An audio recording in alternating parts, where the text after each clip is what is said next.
Hey everybody, Sick here again to talk to you about what I bought and what I watched today. And today I picked up a working Betamax player. Very excited about that. Had to drive to the next state. I had to drive into Delaware, which isn't that far away. It's about a 45-minute drive. So, you know, not all that bad of a drive, but had to drive down there just to get a working Betamax player, but I'm very excited about that. Hooked it up at his house, tested it out, worked fine. Hooked it up here at my house. It's working beautifully. Let's go take a look at it. So here it is, the newest addition to my family, my Sanyo VCR 4500 Betamax player. And as you can see, it looks beautiful. And even right here it says Sanyo is the official video products of the 1984 LA Olympics. Gotta love that. It's got this clock on the front. A whole bunch of stuff comes out of here. It's got all sorts of fun little doodads. I have no idea what these are for. I'll have to look that up. Maybe that's some sort of chapters thing. I honestly don't know what those are. Has this little flip thing up here with all these little doodads in there. Again, I don't even know what those are for. But I did test it out, put a Betamax player in it, press play, it plays fine, rewinds, fast forwards, does all the good stuff. It is working great. Absolutely love it. So there you go. That's the newest addition to my family, my working Betamax player. However, along with my Betamax player, there were 7 extra goodies as it stated on Craigslist. And what were these extra goodies, you ask? Porn. Beta porn. Yeah, I know. Kind of creepy that I went to some guy's house basically to buy a Betamax player and porn, but hey, throw them in and I figured, what the hell, maybe I can sell them on Craigslist or sell them on eBay, or sell them somewhere. Somebody might want to collect these. In fact, if you want any of these, let me know. I'll sell them to you for dirt cheap. So let's take a look at what I got. I don't even know what I got here. Some of these are just in black cases. This one here is The Seduction of Cindy, which is kind of creepy because that's my mom's name, Cindy. So I don't like that. Another black case one here. This one is Sexcapades. There you go. And this one being Fantasy Sex Island. Yeah, the names of these are just awesome. And these ones actually have artwork for them. This is Naughty Schoolgirls Need Love 2.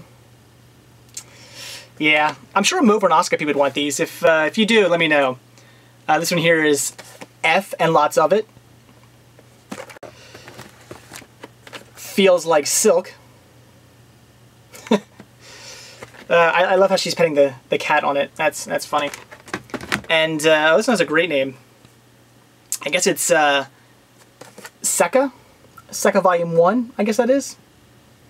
Very interesting. So, yeah, I now have beta porn. Again, I have no interest in porn. You know, if I wanted to look at porn, I would just go online. I don't need to have it on Betamax. So I really have no interest in these. They're not going into my collection. I'm not putting them, you know, they're not going to be in my collection. I'm not going to put them online as part of my collection or anything like that. I will be trying to sell these. And again, if you guys want them, you know, let me know. I'll sell them to you for cheap. I'll ship them to you for free. They're yours. So yeah, so that's it for what I bought today. So let's get on to what I watched. Today I checked out Jinxed on CED, and I'm putting this down now because it's very heavy. But it does have a pretty cool cover art there. Bette Midler is definitely looking a lot better than she actually does. The movie was mediocre. Not that great, but not bad either. It was an okay story that, you know, if you're into Bette Midler movies, I guess it's worth checking out, but in the end, very mediocre. After I was done watching it, it was just kind of like a, okay, I saw Jinxed, what next? The story's based, I mean, it's a somewhat interesting story. The story's Bette Midler and Rip Thorne. They're following this this casino dealer around because apparently they have Rip Thorne has a jinx on him, where anytime he plays blackjack against him, he always gets 21. He just wins and wins and wins and wins and wins. And the poor blackjack dealer, he just can't catch a break. He definitely has a jinx on him. So they're following this guy around country to every casino he plays blackjack at, and they're making money off this guy because of the jinx. And the idea is that Rip Thorne is going to one day just bet, you know, all of his winnings on this guy and just make big money. Just bet it all, make a bunch of money, and then quit, and then move away to, you know, France or something. So that's the idea. But he's kind of a dick. He beats up Bette Midler a lot. He treats her really poorly. So Bette Midler gets in her head to end up killing him. She talks to the blackjack dealer, and they're going to kill him. But what ends up happening is one of the things he believes that are good luck are his cigars.